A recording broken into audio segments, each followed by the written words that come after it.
This is my favorite part. Hey, folks, we can grab our Recording in seats. progress.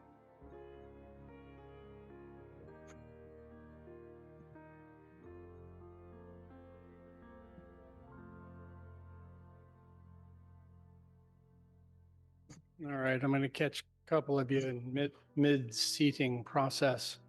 I'd like to call on Councillor Bixby to lead us through the Pledge of Allegiance, please. To the flag of the United States of America, to the republic which it stands, one nation, under God, indivisible, liberty and justice for all. Thank you. Please be aware that this meeting is being audio and video recorded. Joining counselors, joining us remotely. I don't see any as of right now, which is great news. That means pretty much everyone is in the room or will be shortly. I did hear from Councillor Mickley. He will not be able to join us tonight. For those of you that are using laptops at your desks, please mute your speaker so that we don't get our little feedback issue that we've seen from time to time. Just a couple of housekeeping notes. I'll go through these rather quickly. City councilors, as you know, we were meant to have our photo taken tonight, but we have had to move that for obvious reasons, or obviously we had to move it. We're currently looking at June 15th to schedule that. I know you're going to be back. I know some others might be on vacation, but if you could let the clerk know as soon as possible, that'd be incredibly helpful so we can get that on our calendars. Let's see. As we get into the conversation tonight, probably both the mayor, the CFO, and myself are all going to be saying the same thing. After tonight's presentation, every one of us will have a budget book on the table, set up on a table outside. So why don't you grab that on your way out tonight? Thank you. Oh, that's right there. Let's see. So tonight, we're going to go through first call items and we'll take the roll call vote because sometimes I forget to do that. I'm sure you'll all keep me honest tonight. After the roll call vote, we will welcome the school committee inside the rail. We'll send a group to go and escort in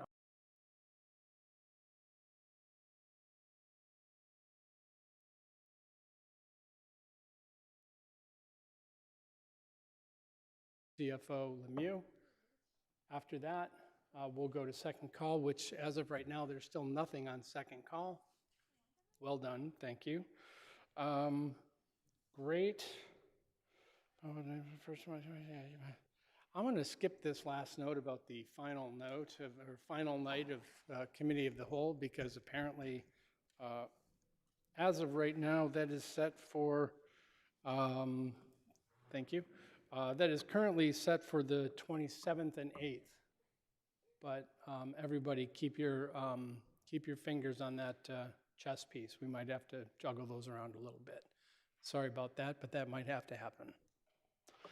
We've also been joined online by Councillor Maria Greenberg. Let's see, and with that said, I think I'm all caught up on the housekeeping items. So with that said, I'm going to proceed to first call items. We're going to start with land use. Councillor Kelly. Thank you, Mr. President. I'm chewing one of the new tasty snacks. Thank you, Mr. Clerk. The Land Use Committee met on April 14th. We took up, I'm on page 70, by the way. We took up, but we didn't actually take up. This was the night that we were not able to do Zoom, so we opened the public hearings on both these items and held them. But item number 130-26, which is at 1100 to 1102 Beacon Street, was public hearing opened and was held. And item 131-26, which is 93, 103, and 0 Thurston Road in Upper Falls, also a public hearing opened and held. I would like to request a couple of public hearings, though. Please proceed.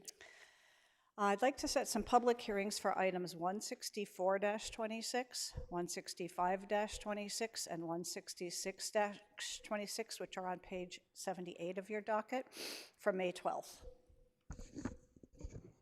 Thank you. Thank you. For zoning and planning, Councilor Baker.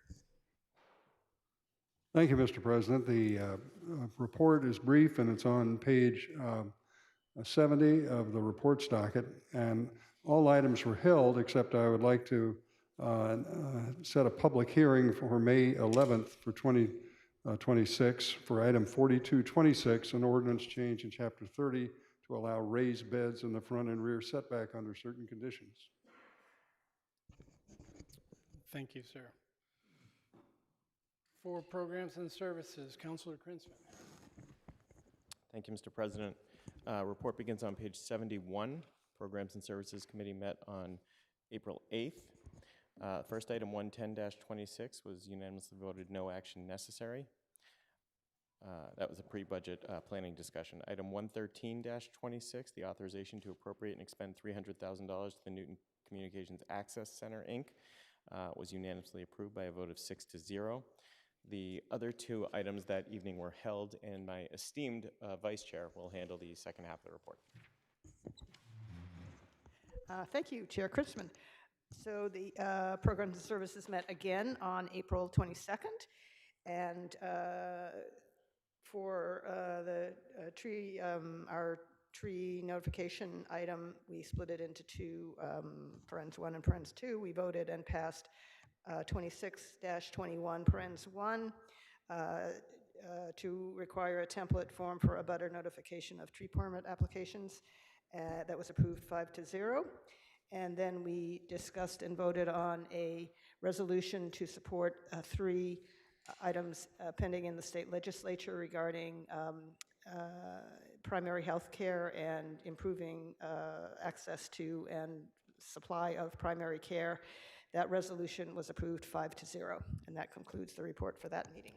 Great. Can I just clarify that first item you were talking about that was split? That's 26-26 parens 1. That was voted out correctly?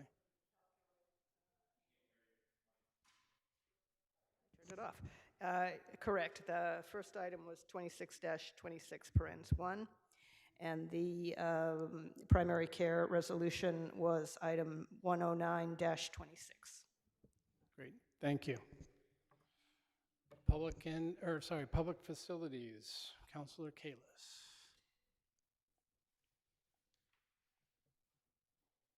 You want to go next, or why don't we go in the order I got here? Councilor Kalis for public facilities. Okay, thank you, Mr. President. So the report begins on page 74. This is on for April 8th. Item 114-26. Eversource petition for a granted location on Smith Avenue was approved 7-0. Item 116-26, requesting a discussion on the status of the Newton Highlands Working Group, that was held. 122-26, National Grid petition for a granted location on Clarendon Street was approved 7-0. And 132-26, discussion on the Transportation Network Improvement Plan was voted no action necessary. Then we had 43-26 with requesting a discussion and ordinance change to only require new sidewalk installation if the existing sidewalk is damaged during construction. That was approved 8-0. We also met on April 22nd, and all those items were held, and that concludes the report. Thank you. Thank you. Councilor Lucas, Public Safety and Transportation.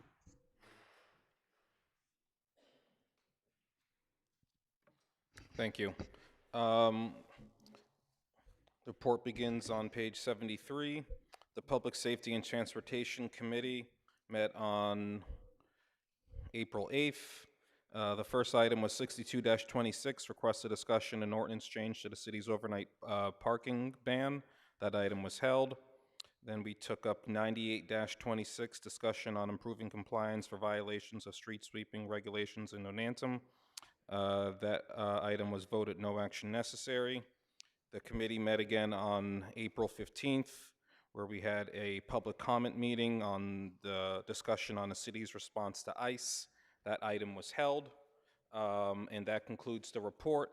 I do have one announcement, and that is just a reminder to all members of PS&T. We have a joint committee meeting with the Finance Committee tomorrow at 7 o'clock. So I hope to see you all there or on Zoom. And that's all I have for this evening. Thank you. Thank you, sir.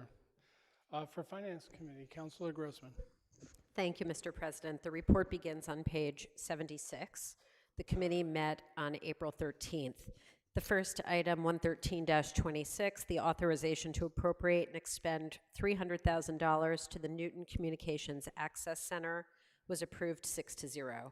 Item 124-26, authorization to petition the General Court for special legislation to allow the City of Newton to issue pension obligation bonds or notes, was approved 7-0. Item 127-26, the authorization to expend $20,000 for a settlement, was approved 6-0. And item 128-26, to transfer $3,000 for interpretive services, was approved 6-0. I also have a few public hearings to assign. Please proceed. These are on page 83 and 84 of the docket. The first is item 1-26, submittal of the FY 2027 to 2031 Capital Improvement Plan. That public hearing is on May 18th. Also, public hearing on May 18th for 154-26, submittal of the fiscal year 2027 to 2031 Supplemental Capital Improvement Plan. And item 157-26, also a public hearing on May 18th for the proposed water, sewer, and stormwater rates. Finally, I just want to point out to the Finance Committee and anyone who intends to attend the Finance Committee meetings, our two upcoming meetings where we will take up budgets as well as in the month of June. Expect them to be lengthy. We have a lot of budgets to cover. We have some meaningful docket items to take up, including this joint item with PS&T, which should be handled before the summer and therefore needed to fall in the May and June category. And we have a lot of free cash appropriation items that have just come our way that need to be dealt with before the fiscal year ends on June 30th. So we've had some, light meetings up till now, but please intend to buckle up in these next 4 meetings. Thanks. Real property reuse, Councilor Maliki. There is no report. Fantastic. Do a roll call vote, Mr. Clerk? Councillor Albright. Aye. Councillor Baker. Aye. Councillor Bixby. Aye. Councillor Block. Aye. Councillor Charm. Aye. Councillor Damabad. Aye. Councillor Farrell. Aye. Councillor Getz. Aye. Councillor Golden. Aye. Councillor Gordon. Aye. Councillor Greenberg. Aye. Councillor Grossman. Aye. Councillor Irish. Aye. Councillor Kalis. Aye. Councillor Kelly. Aye. Councillor Krinsman. Aye, with the exception of item 109-26, for which I am recused.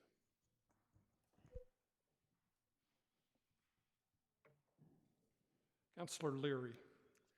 Aye, with the exception of 122-26, which I vote no. Councillor Lucas. Aye. Councillor Maliki. Aye. Councillor Roach. Aye. Councillor Silber. Aye. Councillor Wright. Aye. President Oliver. Aye. On this vote, the ayes are 23, with one absence, with the exception of item 109-26, which is a recusal, turning that vote into 22, 1 and 0, 1 and 1 rather. And item 122, forgive me, item 109-26 is 22 to 1 absent and 1 recusal, so that makes the vote on that one 22 to 1 with 1 absence. And then on item 122-26, There is a single no vote, so that vote is 22 to 1 with 1 absence. Motion passes. Great, thank you, sir. So as I mentioned before, we're going to take a pause here in council business per se. At this time, I'd like to invite School Committee President Peterloo and the school committee to come on inside the rail.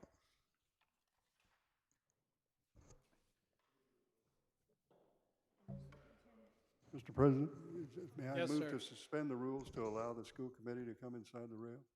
Why don't we suspend the rules to allow the school committee to come inside the rail? I should say, I'm supposed to say that part, right? Great. Mr. President, Terribly sorry, folks. All in favor of suspending the rules to allow the school committee inside the rail? Mr. President, would you allow the superintendent to also come inside the rail? That is a fantastic recommendation. Let's include the superintendent of NPS to join us inside the rail under the same suspended rules. Is that acceptable? Aye. Sorry, folks. It's not my first night out here, right? All right, fantastic. I think we have now suspended all the rules. You're more than welcome inside the rail. And again, my apologies, folks.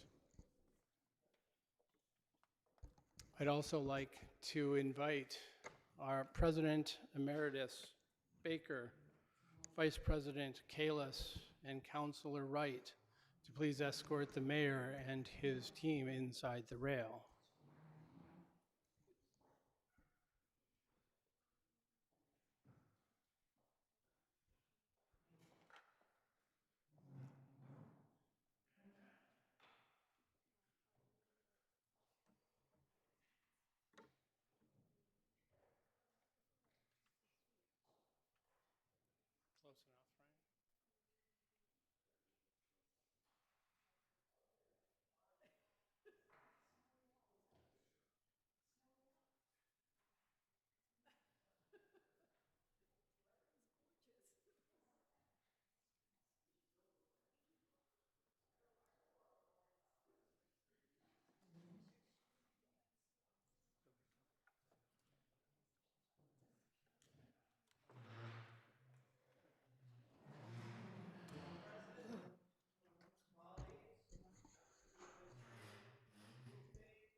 Close enough,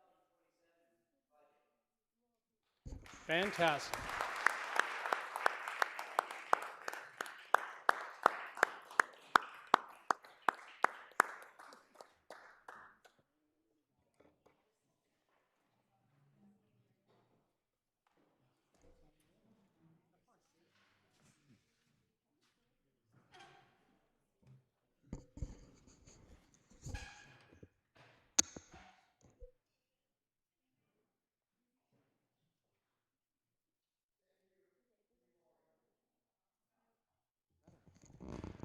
Better? All right. Thank you, President Oliver, Vice President Kalis, President Emeritus Baker. It's great to be back up here. And I'm really excited about delivering our first budget. Let me start by offering some words of thanks. Maureen Lemieux, who's sitting right here, has led an absolutely terrific team, and this has been a team effort. It's been an effort not only of her finance team, whom I'm going to talk about in a moment, but all the departments in City Hall, coupled with the folks in our executive office who have worked tirelessly to put together this budget. I especially want to thank Maureen, who I'm very pleased to announce has agreed to stay on as our CFO rather than engage in a planned retirement. So Maureen, could you stand up for a second?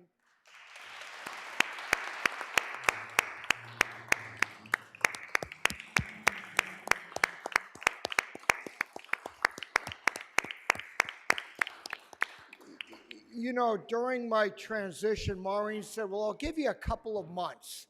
And then she came in about 2 weeks into the administration and said, gee, I kind of really like this job. Maybe I'll stick around longer.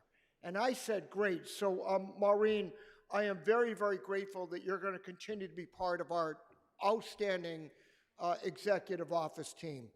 I also want to thank 4 folks who are here from our finance team. They're part of Maureen's team. And I'm going to ask each of them to stand up as I recognize them. Doug Botello, who's our Manager of Financial Services, Trevor Goring, our Principal Financial Analyst, Endrit Porici, our Senior Financial Analyst, and Evan Tran, our Junior Financial Analyst. Please join me in thanking them.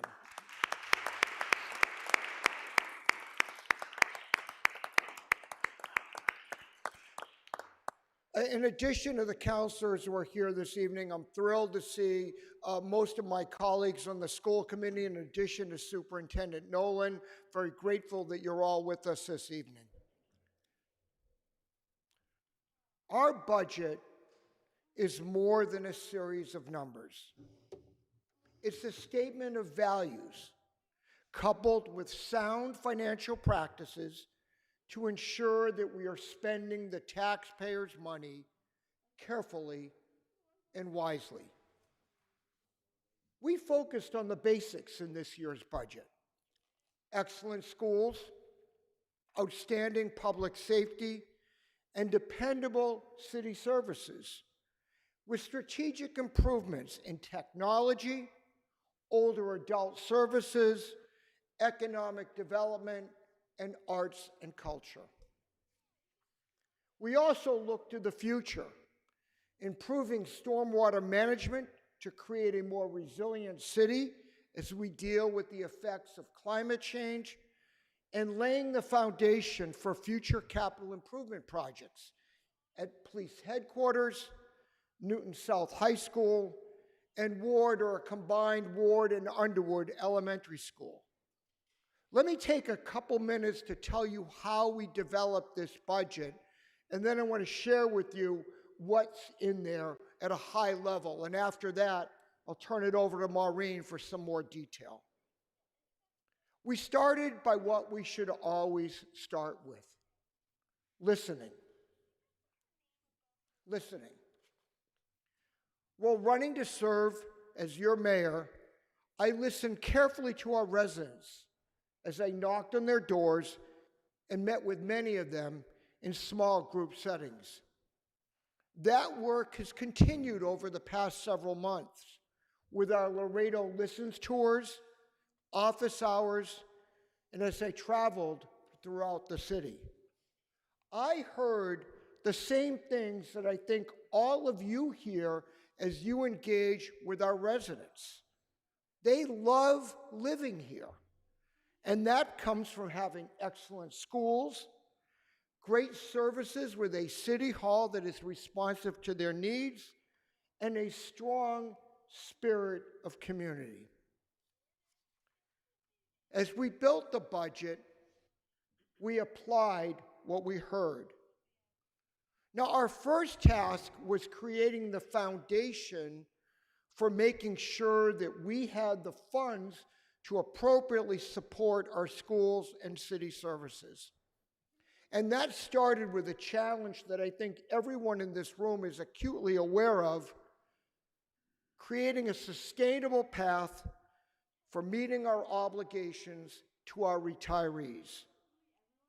Again, as many of you know, but I think is worth repeating, particularly to members of the public who may not be as fully aware of this as all of us are, for many years, Newton, like many other cities and towns, failed to properly fund our pension obligations to our retirees, leading to a deeply underfunded pension system. Mayors Warren and Fuller started us on the path to fully fund our pension obligations. But the yearly increases in pension funding, much greater than the growth of the rest of the municipal budget, were putting an ever greater strain on the budget, making it more difficult to fund our schools and city services. When I took office on January 1, less than 4 months ago, we faced two looming deadlines.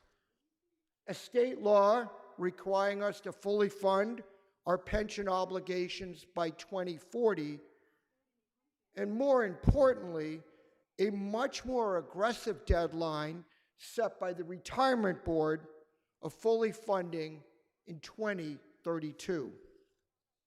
Therefore, we quickly convened a team of city councilors, school committee members, members of the public with extensive financial experience, and senior members of my administration to review the situation. They arrived at the unanimous recommendation. Unanimous recommendation doesn't happen very often when you bring lots of different folks to the table, that the city should issue a pension obligation bond to pay off all or most of our pension obligation now and allow us to smooth the payments over a longer period of time. To issue that bond, we needed initial city council approval, a home rule petition at the legislature, and then subsequent approval by this city council to issue the bond.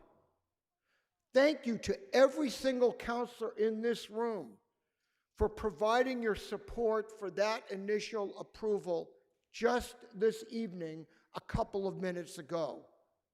Next, we're going to be proceeding to the legislature with a home rule petition to be guided by our state senator, Cindy Cream, state representatives John Lawn, Amy Sangiolo, and Greg Schwartz, all of whom we've been communicating with extensively so we get that process done as quickly as possible. And then I expect to be back before this city council later this year to issue the actual bond to get your approval to do that. I want to take a moment to acknowledge two members of this body who played a critical role in that process. Finance Chair Becky Grossman and Vice Chair Martha Bixby were leaders as representatives of this council in that working group.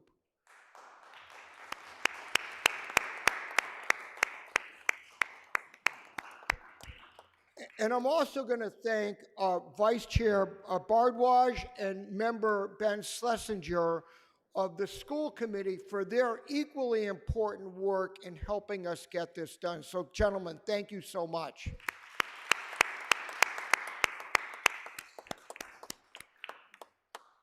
The pension bond is a critical step, but it's not the only one that we needed to take. We needed to get some more immediate relief right now. And we also had to give ourselves the flexibility to decide exactly when to issue the pension bond, because we want to get it just right and take advantage of the lowest rates possible. So therefore, we went to the Retirement Board about a month ago and asked the Retirement Board to extend the deadline for funding our retirement obligation from 2032 to 2035. And in exchange, we said that we would support an increase in the COLA, which is the cost of living increase that retirees get, from the first $15,000 to the first $18,000, phased in over a 3-year period. I am very grateful to the Retirement Board that it voted unanimously in favor of that proposal, and we have docketed a joint item with the Retirement Board asking for your approval of that increase in the COLA. I will say this is good financially and is fair for our retirees. It provides them with a modest but needed increase in their cost of living. They don't otherwise get that beyond that first 15, hopefully now 18,000. And as I said a moment ago, gives us tremendous flexibility as we move forward. This fiscally responsible two-pronged solution has put us on a path to financial stability for years to come. We did a second thing as we built this budget that's also critically important. We changed our budgeting process in a financially prudent manner. One should never budget to 100% of anticipated revenues. That's pretty logical. You may not get all the money you need. At the same time, budgeting too conservatively is equally problematic and poses significant challenges because it leads to an excessive amount of unspent funds at the end of the year, dropping to free cash, which probably should have been used to fund operating budget, services, and schools in the first instance, but then because they drop to free cash, we get the notion that they can't be used for anything other than one-time expenditures. This year we did it differently. And we did it differently for a reason. We want to give the schools and our municipal departments the expected money they need. So they're not looking for free cash later on to fund operating shortfalls, but we are fair, open, and transparent as to what we have right from day one. And that's what we've done. So we budgeted to 99% of our anticipated revenues, a higher number than we've done in the past, but fortunately, we are pretty stable when it comes to our tax base. Most of our revenue is generated from residential property taxes. It's a fairly predictable and stable source of income.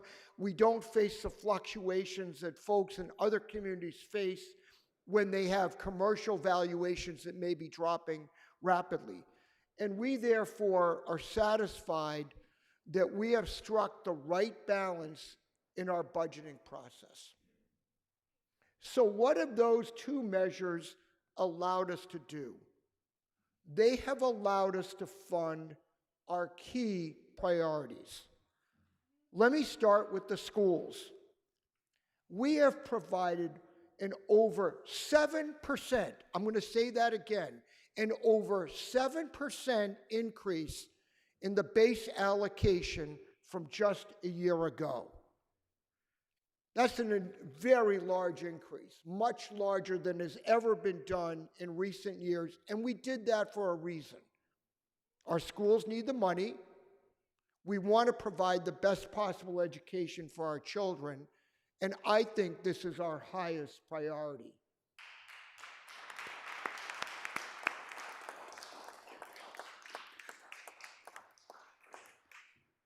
Superintendent Nolan had outlined a new math initiative that she had put forward in the middle schools, one that I found and my colleagues in the school committee found exceptionally exciting.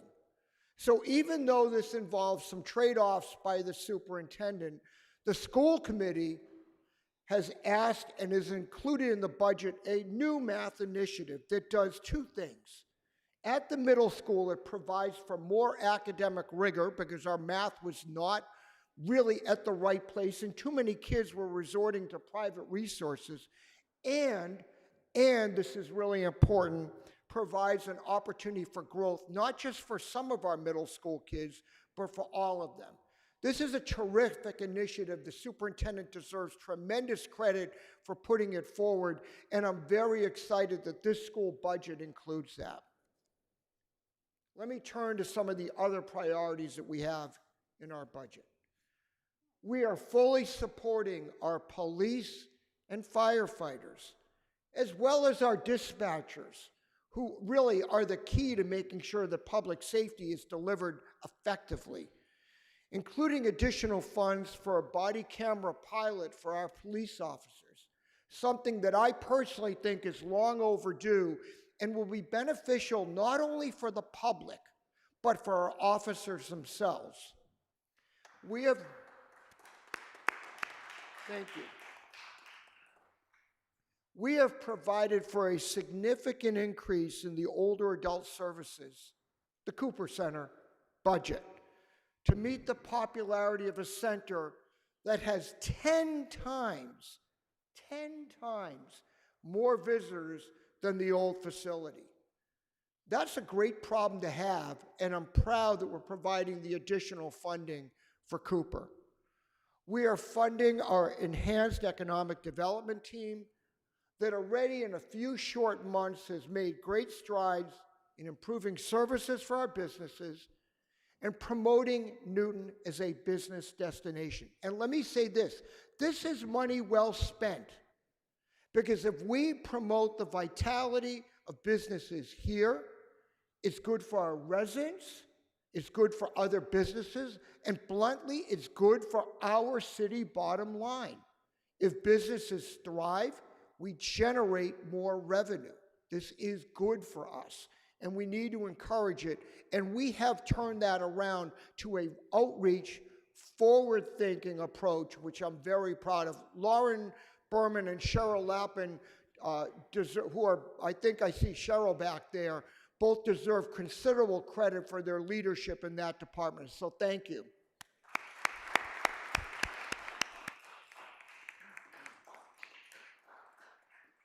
Two other things I want to touch on in terms of our key priorities. We are expanding our newly formed Arts and Culture Department to build community, because building community is so important.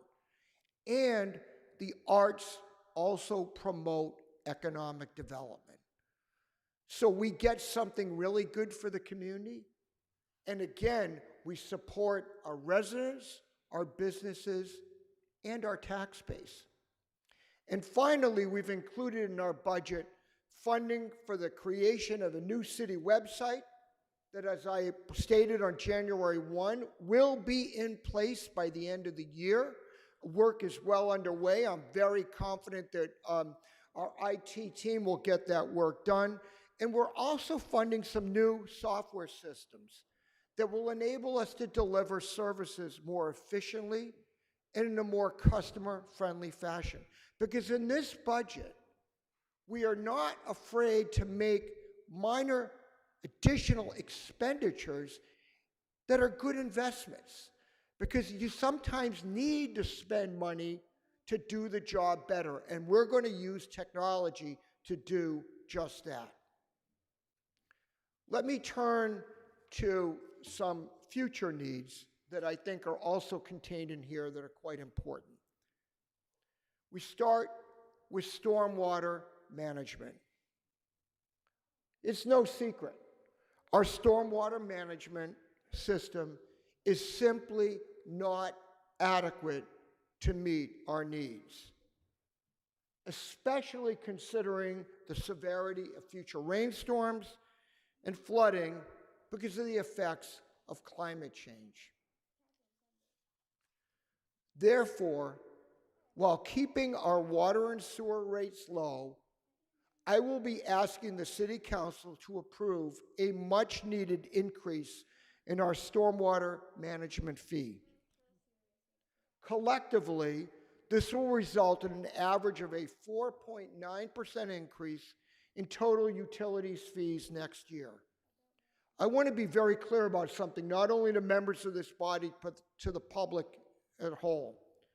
I do not ask for additional funds lightly. But we cannot afford to make the mistakes, or rather repeat the mistakes of years past, when we did not fund our infrastructure properly, when we did not fund our pension obligations properly. And we can't afford at this juncture, at this time, to stay stagnant and burden our children and our grandchildren with a failing stormwater management system. That's why this work is imperative, because we've got to get this underway, and we don't have any more time to wait. Finally, I turn to our capital improvements. We have lots of capital improvement projects for next year. Those will be detailed during the course of budget deliberations, but there are three that I think are particularly noteworthy that I want to put out there this evening. They all involve feasibility studies. And as all of you know, feasibility studies are the first step in any major construction project to actually getting the work done. They allow you to see what needs to get taken care of, gives you an estimate of what costs will be, and allows you to make decisions as to how you proceed forward. So we have three things that we're going to be asking for money for a feasibility study. A new police headquarters. I've said over and over and over again, and I'll keep on saying it, our police headquarters is completely and totally inadequate for the needs of modern day policing. We have a great fire headquarters. It's a testament to what the city can do when it needs to do it for public safety. And now it's our police department's turn. We cannot have locker rooms that don't have proper facilities for female officers. We can't have holding cells that are not appropriate for prisoners. We cannot have a police station that literally leaks. That's unacceptable. It's demoralizing. And so we'll be doing that feasibility study. Second, we will be looking at a feasibility study for renovation of Newton South High School. Newton South High School is a great school. Newton North has a brand new school. It's time to give some TLC to Newton South High School. This work is long overdue. The exact scope of it is to be determined, but certainly we're going to be looking at the basics like roofs. We're going to be looking at science facilities. We're going to be looking at other things of that nature, but it's important that we get that feasibility study started now. And the third piece is a new ward or combination of Ward and Underwood Elementary School. Ward and Underwood Elementary Schools are the two oldest elementary school buildings in the city. They're 100 years old. Ward School is not even properly handicapped accessible, so folks with disabilities literally cannot use that building properly. To me, that's unacceptable. That's not how we do business in Newton.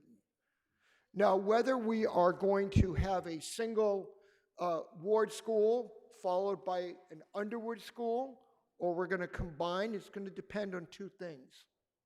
First, Josh Morris is working on an examination of all our prior work to determine if consolidation is even reasonable. If it's not reasonable, we're not going to kick the can down the road any further. We're not going to waste more time. We're going to get started with that feasibility study for Ward right now. And if consolidation is reasonable, then it's the decision of the school committee with lots of public input as to whether you then want to consolidate or not. And that's a difficult question that the school committee may have to answer. But I don't want the school committee spending its time examining that question if consolidation is not reasonable in the first place. But either way, we have money for a feasibility study for that project in this year's budget. And as I said, all of these projects are long overdue, and getting this work done symbolizes what's so great about this city. Because while our workforce is critical, we always want to support folks who work here. Public buildings, school buildings, city buildings are also important, because if you don't have the right facility, you can't do the job properly. It's time to get to work to get those facilities in place.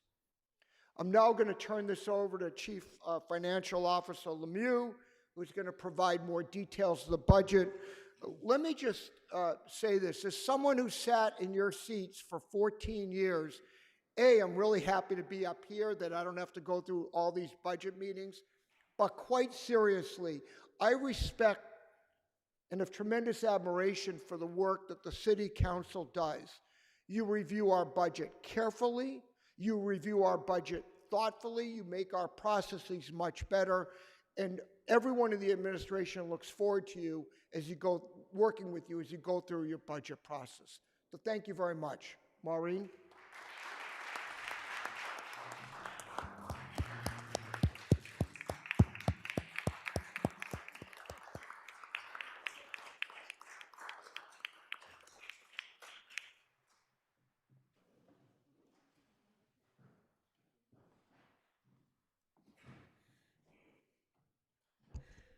Good evening, everybody.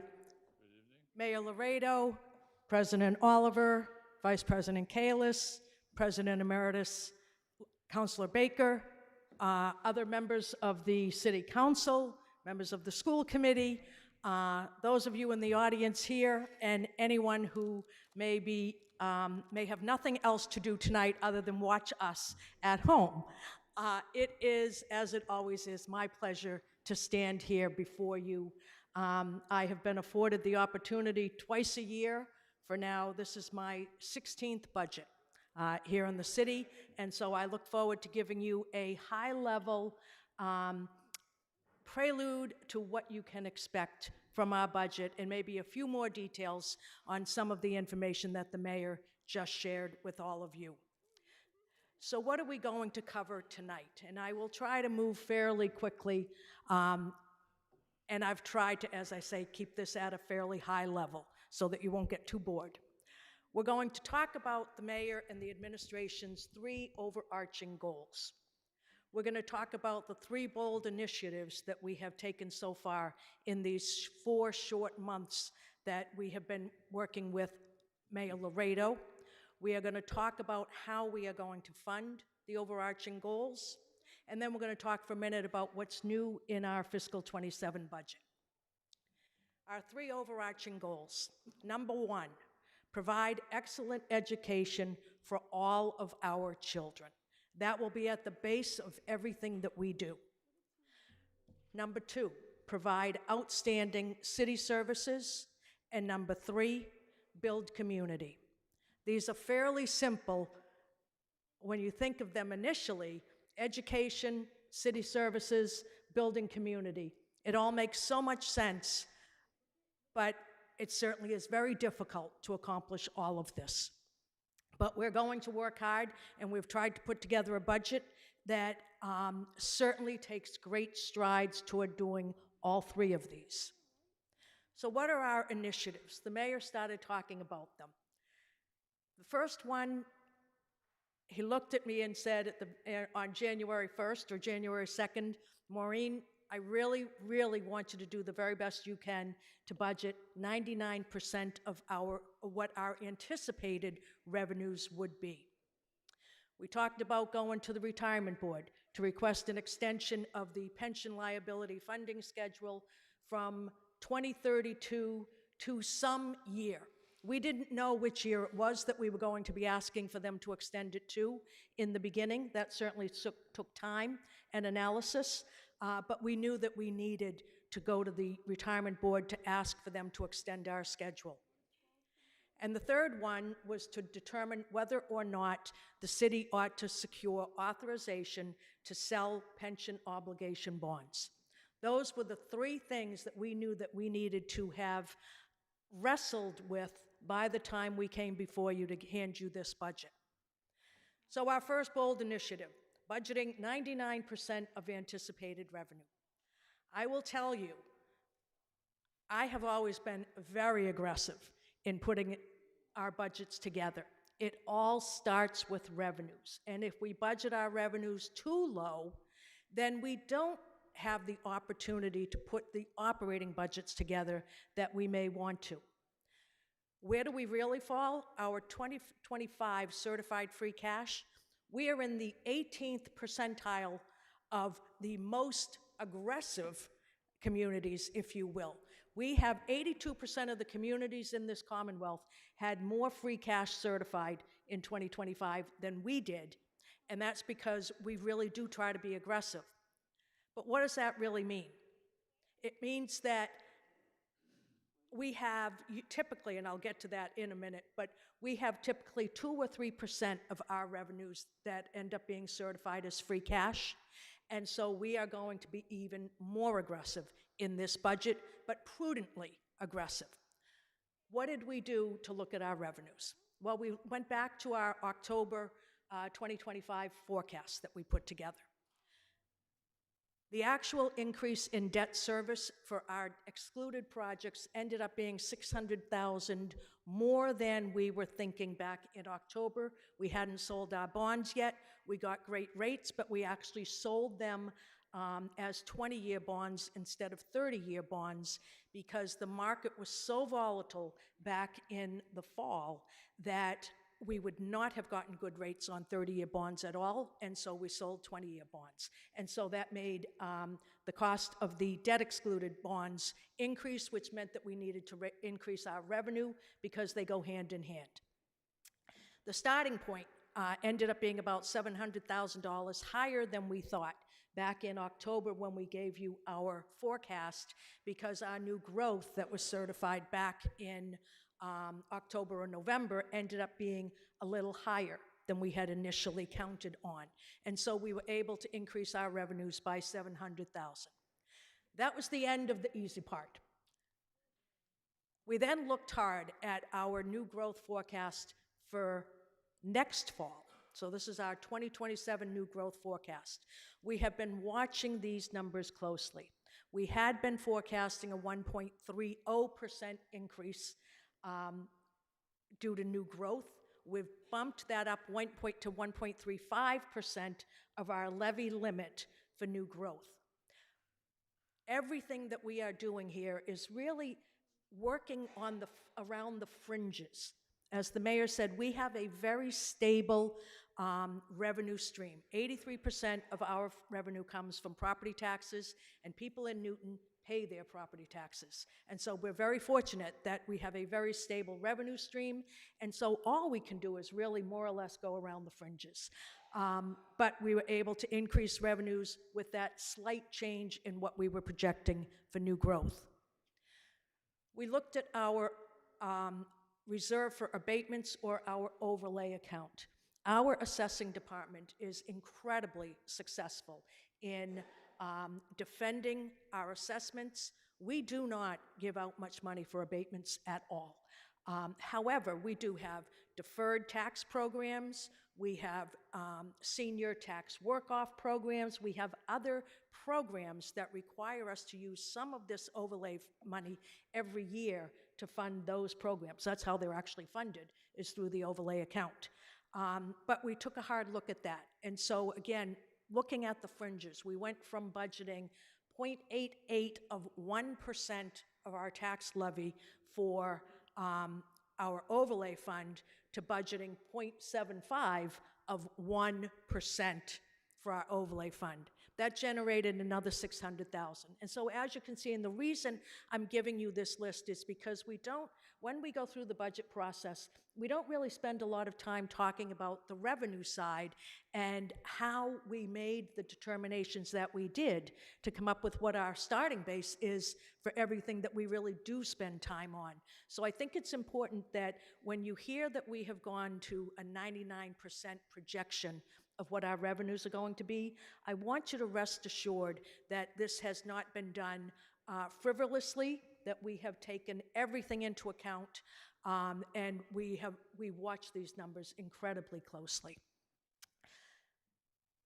Per our financial management guidelines, our guidelines say that we can take up to $1.5 million of the prior year's free cash and put it toward a balancing effect on the next year's budget. We have been doing that the entire time that I have been here. It had been my goal for years to stop doing that. Last year, we didn't take the $1.5 million, but in reality, we all know that we used $4.5 million to balance the school department budget. So in effect, we were still taking free cash to balance our budget.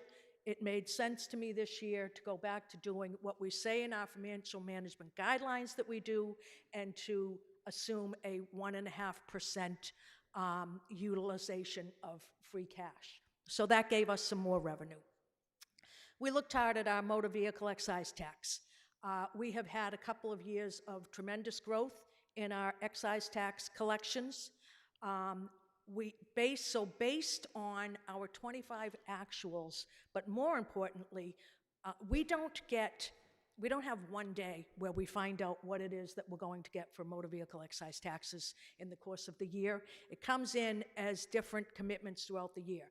The first commitment we receive in January, that's the excise bill that you all get that's due in the March-April timeframe. That commitment came in at the highest we have ever seen in the city. I not only watched that, though, I also waited because we have the second commitment. The first commitment was about $12.8 million. There's always a give and take in whether or not the first and the second commitment, whether one has more cars in it than the other one may. And so we have to be conservative. Our second commitment has come in. We know we are well ahead of last year's numbers. That meant that I could add about $450,000 to our anticipated motor vehicle excise tax revenues. And lastly, we always watch very carefully our building permit revenues. And so based on the last 3 years, we have added another $350,000 to our building permit revenue. And so in doing all of this, we have really pushed our revenues, but again, as I say, not beyond what should be still a very prudent place for our revenues to be. What does it actually mean? If you take a look at the last few years, where have our original budget dollars been versus our actual revenues? Most of the time, the budgets are the dark blue lines, the actuals are the yellowish lines, and the light blues are the forecasts. So I have forecasted where I expect us to be in '26, and then ironically, and because I did this different ways, I like to test myself very often, and so I go back and use other methods to decide if what I'm doing makes any sense at all. So I sat down about a week ago and went through, if I were projecting today where I think our revenues will land for next year, amazingly, I was exactly 1% over the number that we put in the budget book. I'm not quite sure how that happened. I'm pretty good at what I do, but I'm not usually that good, to be honest. But we are very much, and why is that? We know that I think it was the House I think it's the House that passed the bill that they have passed, the budget bill, had almost $1 million more in it for the city of Newton for Chapter 70. That process still has a very long way to go. So we can't assume that. Hopefully that will be true.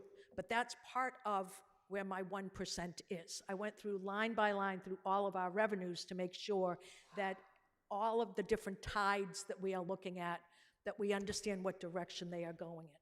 We were fortunate. We received our bids on February 27th for gasoline. We spend about $700,000 or $800,000 on gas and diesel over the course of the year. We got our bids on February 27th. The war in Iraq started that night or the following day. We weren't quite sure if our bidder was going to honor their prices, because they certainly could have declared a force majeure and not honored the prices. They have committed to us and told us that they would. So that was great news. However, we hadn't received our biodiesel bids yet. And so those came in about a week ago. The biodiesel, which we spend less on biodiesel than we do on gasoline, but is now $120,000 more than what I have in the budget projections. So there's always an up and down. As the mayor said, most of our money comes from property taxes, but the 17% that doesn't adds up to about $90 million. And so, if you fall too far one side or the other of that, it can make a significant difference. So looking at the past 4 years, these are the lines where you can see that the yellow lines are higher than what the budget was, significantly higher. These are the 4 years where we have had historical amounts of free cash for the city. So let's take a little bit of a deeper dive into those 4 years, especially where we have so many new counselors and school committee members. I think it's important for some of you who may or may not have been following these different sessions over the last couple of years so that you can really see what's been going on. In 2022, Eversource withdrew their abatement case against us. That was the highest amount of free cash that we have ever had because we were able to take $12.4 million that was at stake in that abatement case and recognize it as a revenue. And so we had more free cash than we've ever had. The next 3 years, it's all been interest income. Now we know that interest income will be coming down. It already has started. Our peak year was 2024, when we took in about $14 million of interest income.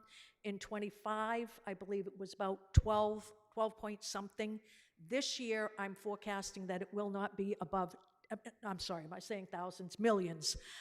This year, I'm forecasting that it will not be above 10 million for our interest income. So it is definitely coming down.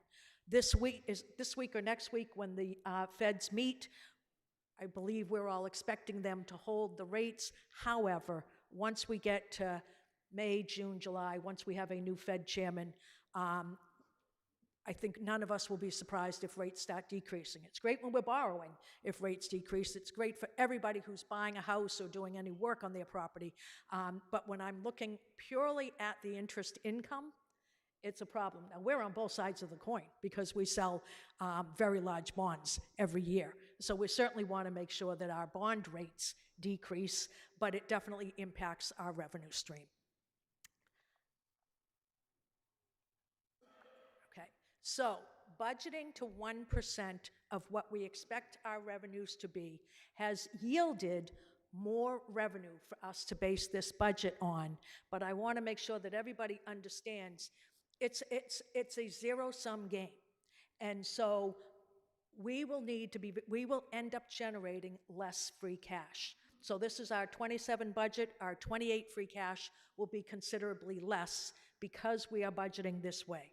So what does that mean? It means that we need to be careful. It means that we need to plan.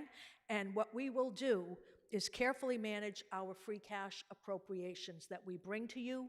We will probably end up keeping something in the order of $5 million of free cash unspent at the end of this year, so that we are making prudent economic and financial decisions just in case we don't have as much free cash in 28 as I may have wanted. Just to remind all of you, we had $22 million certified as free cash for this year. We have spent about 1.7 of that so far, but in the many, many docket items that you have all received tonight and referred out to committee, we are looking to utilize many millions of that free cash. So that's our 99%. Second bold initiative, extending the pension funding schedule, and the year that we went to the retirement board with is 2035. Currently, our pension liability funding is full funding schedule is 2032. Right now, the funding schedule has us over these 5 years, from fiscal 27 to fiscal 31, increasing the appropriation from $47 million, which was what it was in 26, to $65 million by 2031. $17 million increase in that appropriation over 5 years. That's where we stand currently. It's an increase of about $3 million a year, growing to about $4 million a year by the time we get to 2031. In 2032, it shows that number going down, but the reality is that based on market fluctuations and everything else, there certainly is a chance that that would have stayed the same. But right now, I'm really focused on 27 to 31 because those were hard numbers that the retirement board had voted on. If we move to a 2035 full funding schedule, and if you as a council, you have a role to play in this, if you as a council support increasing the base on which the pension COLAs are based on from 15,000 to 18,000, this is what the yellow lines are, what our pension funding schedule would look like. The whole schedule isn't completely wrapped up yet. We will be meeting again with our actuary in short order, I think either this week or next week, but we know for fiscal ~27 what the number will be. The savings by pushing this out, the savings in that 5-year period is $5 million for fiscal '27, growing to a total of $16 million by fiscal '31. That's an overall number of budget relief in those 5 years of $51 million. We have taken the assumption that this whole plan is going to move forward, that we worked with the retirement board, so we know that they have voted to do this. We are certainly hoping that you will support the item that the mayor docketed with the retirement board and increase the COLA base, because the retirement board's vote was contingent upon the COLA base increasing. If we do not increase the COLA base, then all bets are off, and then we'll have to figure out what we're going to do. But this ends up generating $51 million. Now, I don't want anyone here to get too excited when you look at that, because as I said, we've already taken that first $5 million. That eats into that base, so it really becomes 25 of that 51 is money that we're already counting on within the $5 million that we took this year. I also want to remind you, for all of you who have looked at our forecast from last fall, even though we had a funding schedule, we had a tremendous gap. And that was with the assumptions that the school department at some point along the way would only be receiving a 3.5% increase. And I'm not sure which year we had it that low, but these numbers weren't even necessarily realistic in the sense that I think these were lower gaps than we would be facing otherwise. So the changing the funding schedule to 2035 is absolutely a game changer for us, but it is not the panacea. It doesn't solve everything for us. However, it generated $5 million for us this year, and that number will only grow over the next few years. So what was our third initiative? So we've done, as you can see, a lot of work in 4 months getting to this point. As the mayor said, the mayor asked me to convene a committee to study whether or not the city ought to even begin the process to sell a pension obligation bond. The committee was established in early January. It was made up of Councilors Grossman, Councilor Bixby, school committee members Badwaj and Schlesinger, Matt Hills, who was a former school committee member, Chris Markowitz, who was a former member of this body, Ryan McLaughlin, who is a resident but is involved in financial advising and particularly in pensions, Ron Mendez, our city treasurer, Josh Morse, our CFO, and myself. And that was the team who worked on this. We worked hard.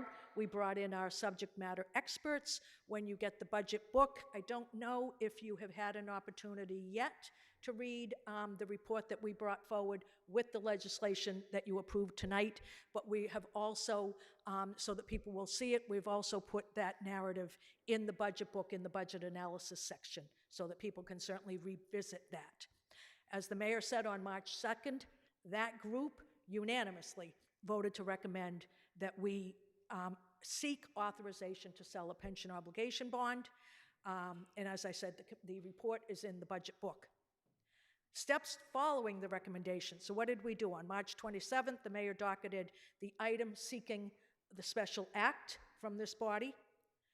The Finance Committee on April 13th voted unanimously, and I can actually check. I didn't want to get ahead of myself. I didn't know if it might be on second call by the time I was talking. And so April 27th, the docket item is before your council. Obviously, you have already disposed of it, and thank you very much, unanimously, I might say. So again, so we are not at the point where we're even selling the bonds yet, but these are good steps for Newton because it's putting us in a position where we will be able to make that choice. Steps following the council vote. If approved, I can put a big X through that at this point. Next thing we need to do is we will work, as the mayor said, we've already started working with our state delegation to get our special act approved through the legislature as soon as possible. After that, we will actually be back here. Now, that may take a few months. We don't expect that we would have that approval until the earliest may be July. So it will take us a few months. After we are very optimistic that we will get that approval, we will be back here. Coming back here is our next step. We will come to you for you as a city council to actually approve the bond authorization. Between now and then, we will do a tremendous amount of work with our financial advisors, with our actuary, to really pinpoint exactly what the valuation is of our unfunded liability. We will be getting next week what the value is as of January 1st of 2026. January 1st is in the rearview mirror. And so when we get to the point where we're ready to sell a pension bond, we will need the retirement board to certify whatever the liability is. We will take that number.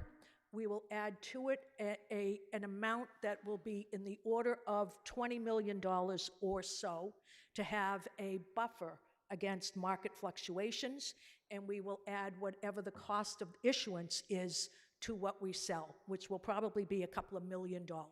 The bond itself will probably be in the $300 million range if we sell one bond at one time. All those decisions are things that we will be working with our financial advisors on to understand what the most prudent way forward is. Once we have the authorization, then we have to go back to the state. We need the Secretary of Administration and Finance to approve our plan. And so again, we will be working with our financial advisors. We will put together a plan as to how we will finance and allocate the debt service. And that's what I say, whether or not it's most prudent to sell one bond once, sell them over a few months, sell them over a couple of years. All of that is yet to be determined. And then once the state has approved our plan, we will eventually be in the position to sell our bond. Hopefully a year from now, if all goes well. Hopefully that will have happened.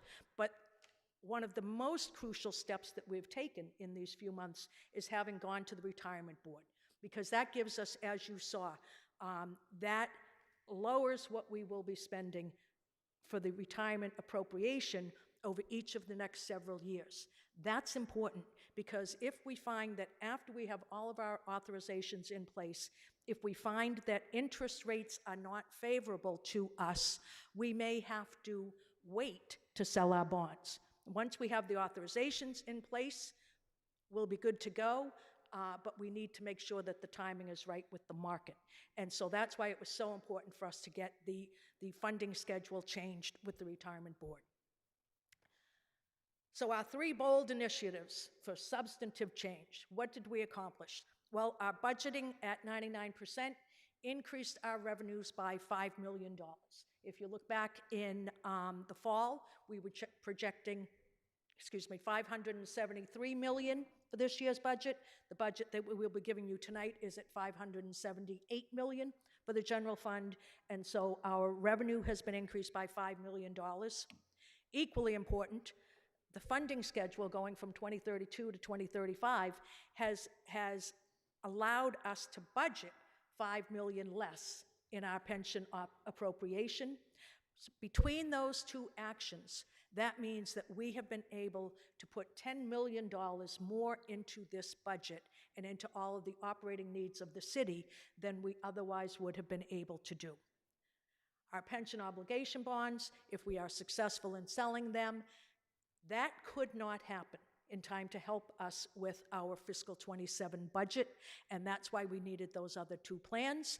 But when and if we do sell those bonds, we certainly hope that those bonds will generate further budget relief for us for several years to come. All right, funding our three overarching goals. So now we got more funding in place, so what did we do? What are our goals? Again, you're going to hear these, I think, all the time for the next 4 years: provide excellent education for all our children, provide outstanding city services, and build community. So let's start with number one, providing an excellent education for all our children. As the mayor said, the mayor's allocation or appropriation for the schools is $21.6 million more than the budgeted allocation was last year. That's a 7.38% increase over what the budget book said last year. Last year, we had $292.9 million for the school budget. But we all know that there was more than that. We added $4.5 million of free cash, but we added it recognizing that most of what we were adding it for really were ongoing expenses in the school department. And so before we even began our process, the light blue that you see is the mayor chose to add that $4.5 million to create an adjusted school budget. We then added 5.75% increase on top of that. So the adjusted budget is a 17.1% increase, $17.1 million increase over the funds that the schools had to work with last year, or 5.75%. What else do we do for the school with the schools?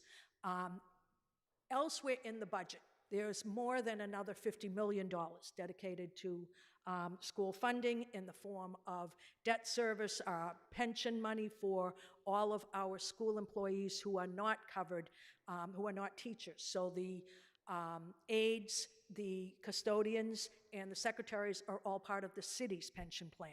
So their pension appropriations are part of the city allocation that we talk about. Our school nurses are carried in the city budget. The crossing guards are carried in the city budget. The water that the school department uses is all carried in the city budget, and there are other incidentals as well. But there's more than $50 million that's in other municipal departments.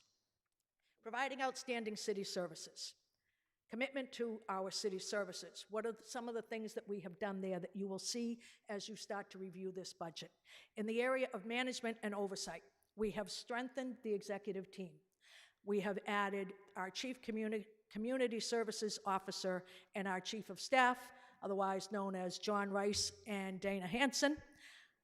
The two of them combined are working with Josh Morse. The mayor has taken what was probably 15 departments that used to report to our COO and break those down into smaller groups so that those departments now are going to have dedicated management, leadership, oversight from the executive office to help them achieve their goals. And so, as we all know, it's no surprise that John will be focusing on the community service type organizations.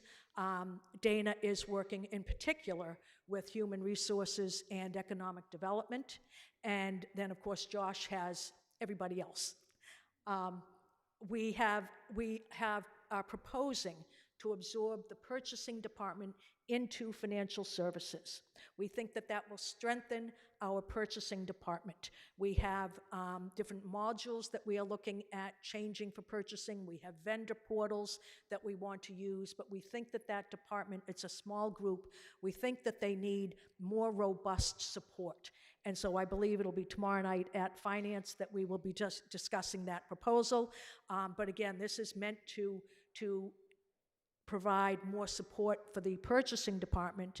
And as the mayor mentioned, and as you all know, we have moved the economic development team to the executive office, again, to have more management and oversight.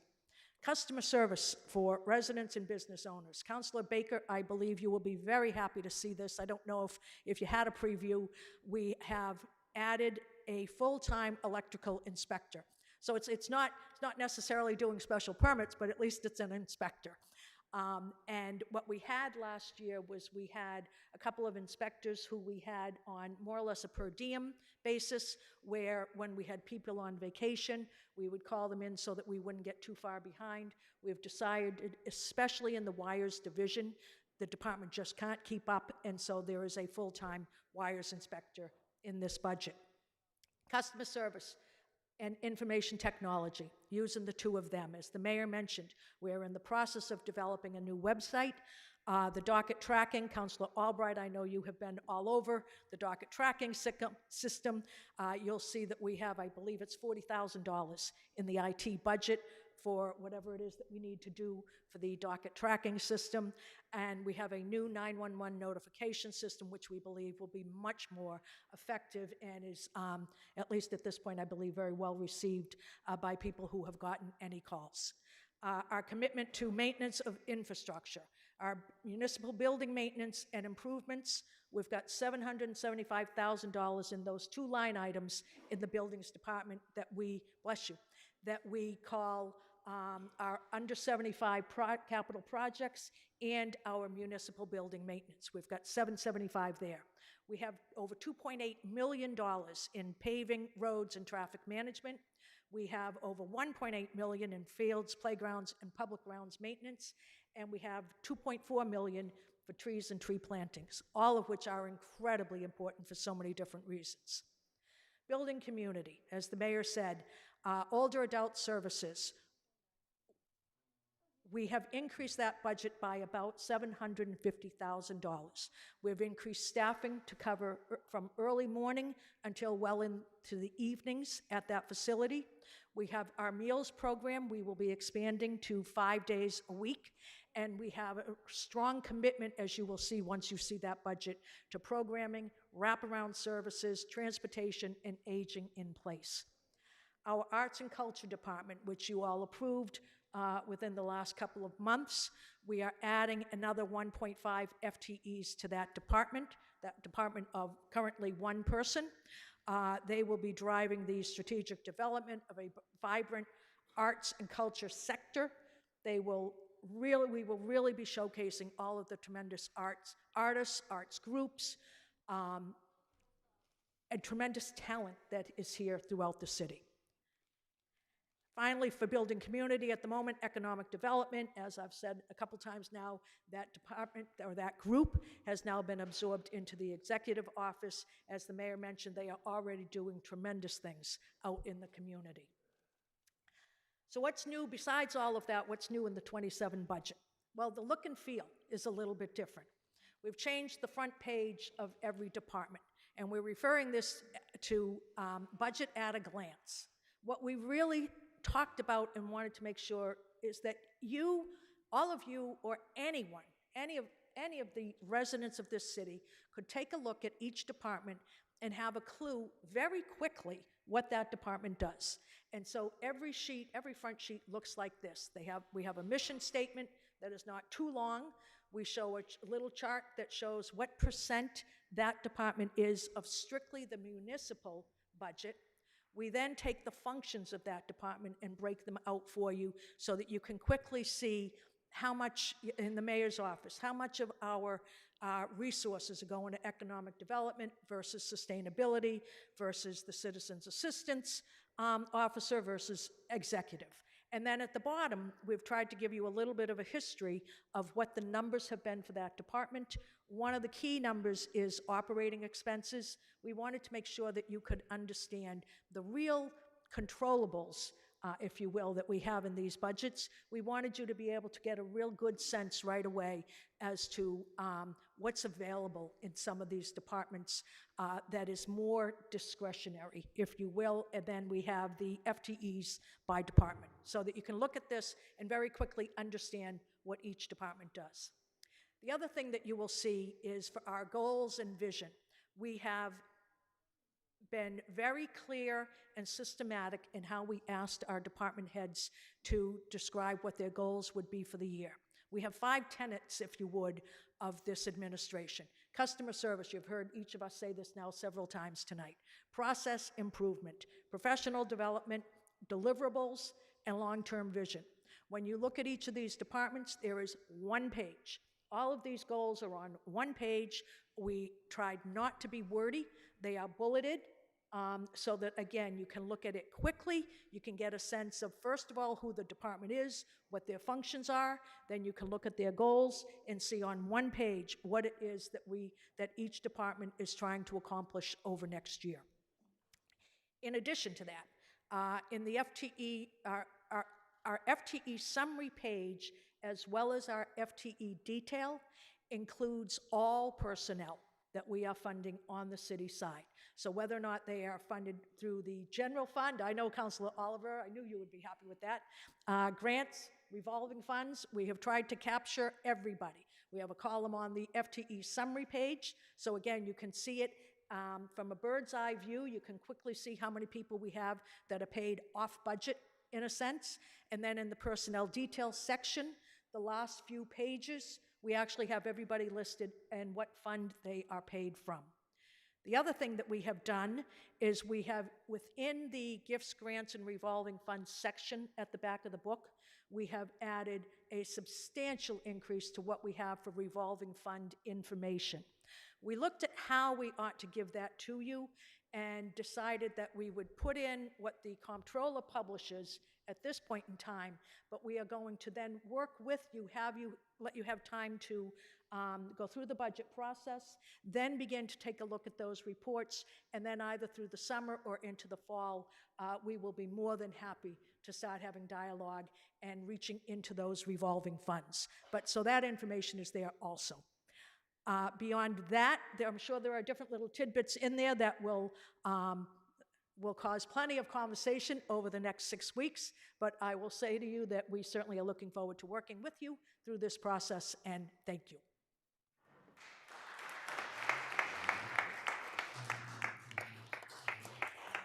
Thank you.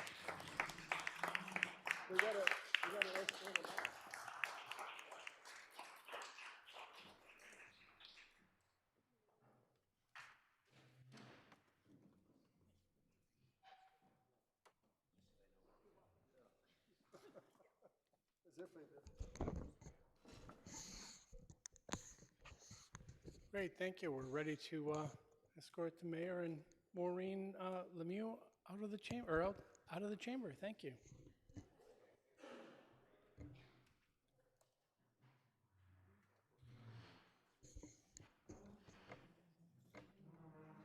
You guys can chill or leave. Totally. Yeah. You may also leave the chamber if you so desire, because we are just about done here. As soon Motion as- to adjourn? Motion to adjourn? Yeah, I know you'd have a lot of reason to think I don't know I need to adjourn, but I did know that. So from that perspective, Councillor Bixby, do you have a motion Motion for to me? adjourn. Do I have a second there? We'll go for a second on that one. Great, I have a second. We are adjourned, folks. Thanks so much for your time tonight.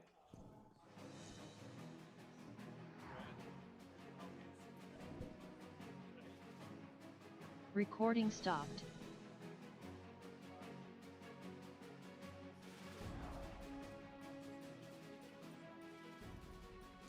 Oh, yeah, sorry, 3 versus 4. When is that coming back? Nice to see you, Alicia, how are you? Your daughter did a wonderful job. Oh, yes, she was terrific. Oh,